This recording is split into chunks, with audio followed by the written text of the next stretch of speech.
Assalamualaikum warahmatullahi wabarakatuh.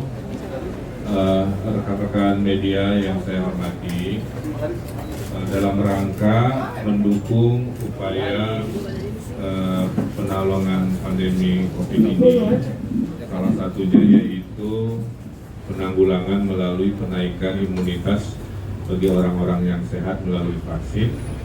Kami di Provinsi Jawa Barat dengan Depok sebagai titik berangkat, titik simulasi, sedang melakukan simulasi penyuntikan vaksin. Nah, vaksinnya sendiri per hari ini kita masih memang belum ada kepastian pasti karena menunggu semuanya lolos dari BPOM, kira-kira begitu, sebagai institusi negara yang memberikan lampu hijau atau lampu merah dari sebuah peredaran produk medis, ya, baik obat maupun vaksin. Nah, terbagi dua vaksin yang hadir di Indonesia ini, satu yang dibeli langsung. Nah, yang hari ini yang dibeli langsung masih diuji baik oleh BPOM maupun oleh lembaga MUI, karena ada pertanyaan apakah halal atau tidak, proses dan kontennya dan lain sebagainya layak edar atau tidak. Ini domainnya ada di pemerintah pusat. Kemudian ada vaksin tipe kedua yang diproduksi di Bandung, yang Bio Farma, di mana saya sebagai gubernur melaksanakan kewajiban sebagai relawan. Itu bulan Desember Januari akan ketahuan hasilnya. Apakah dua suntikan yang ada di tubuh saya ini menaikkan imunitas sampai mendekati 90%. Nah, sebelum itu nanti hadir, Provinsi Jawa Barat ingin menjadi provinsi yang paling siap dalam manajemen koordinasi pelaksanaan vaksin. Dimulailah di tempat yang memang kita pilih, karena kalau yang vaksin tipe 1 yang diimpor langsung itu ternyata berhasil lolos uji dari BPOM, maka memang arahnya adalah wilayah Jabodetabek, yaitu Jakarta, Jawa Baratnya Bodebek, Bogor, Depok, Bekasi, dan Banten, kira-kira begitu. Nah, di Bodebek sendiri, karena memang setiap saat per hari ini penyumbang mayoritas, ya, 70% ada di Bodebek, itulah kita akan dahulukan. Jadi ceritanya untuk warga Depok, kalau vaksin itu datang, warga Depok kelihatannya kami prioritaskan sebagai kota pertama yang melaksanakan vaksin ini. Ya, yang diberikan vaksin sementara itu hanya usia 18 sampai 59. Ya.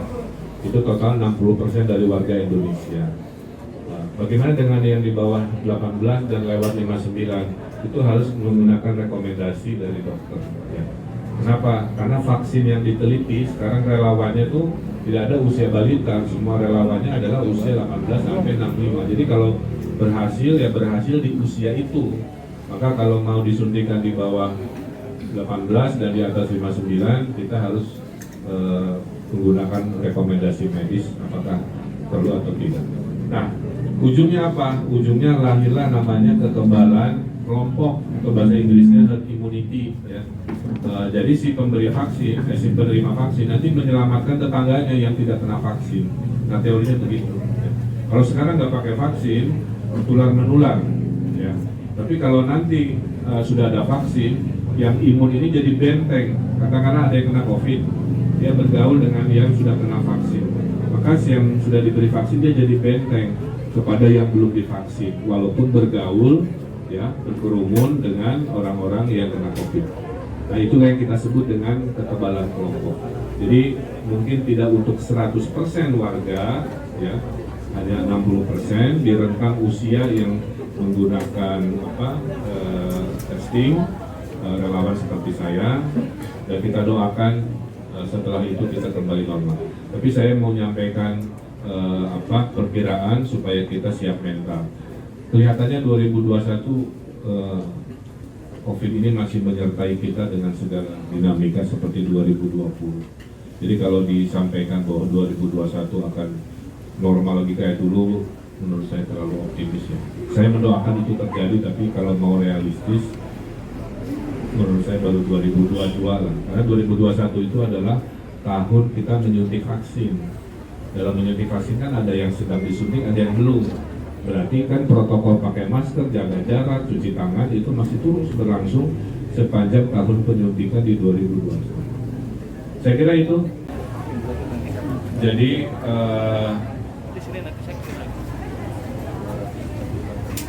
ya, jadi kewenangan membagikan angka itu ada di pemerintah pusat. Ya. Kami pemerintah daerah kebagian mengamankan jika sudah diputuskan. Sementara per hari ini skenarionya adalah vaksin tipe 1 yang dibeli langsung itu jumlahnya hanya 9 juta.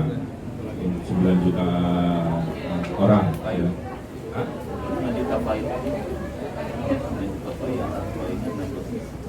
Oh ya, pokoknya 9 juta paket lah kira-kira gitu ya.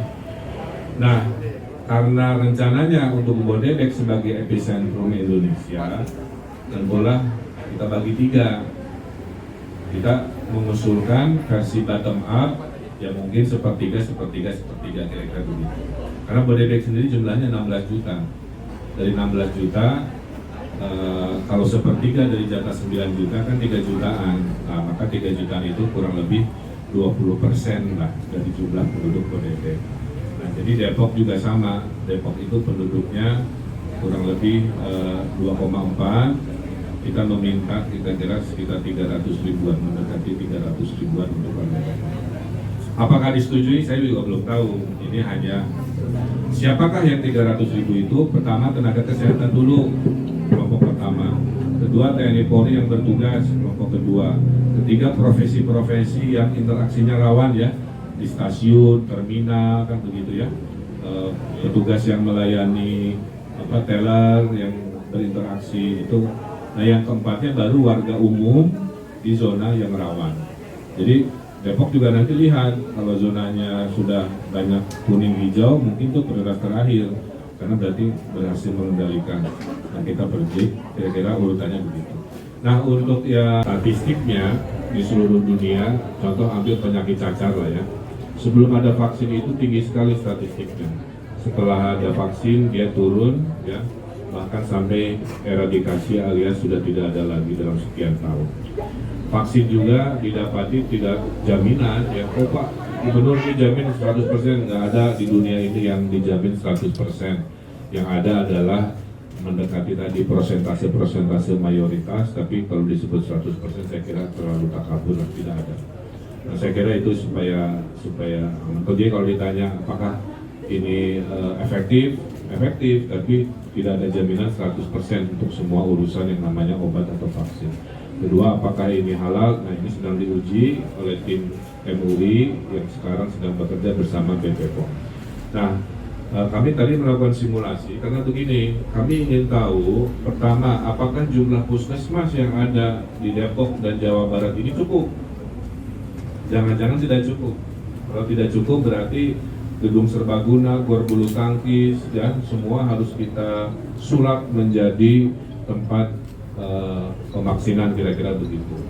Karena urutannya kan tadi dari mulai cuci tangan, ngecek surat-suratan kan begitu ya, kemudian pemeriksaan kesehatan, kemudian dilakukan penyuntikan, setelah itu ada protokol 30 menit, setelah disuntik itu harus dilihat apakah ada reaksi ya yang langsung kira-kira begitu.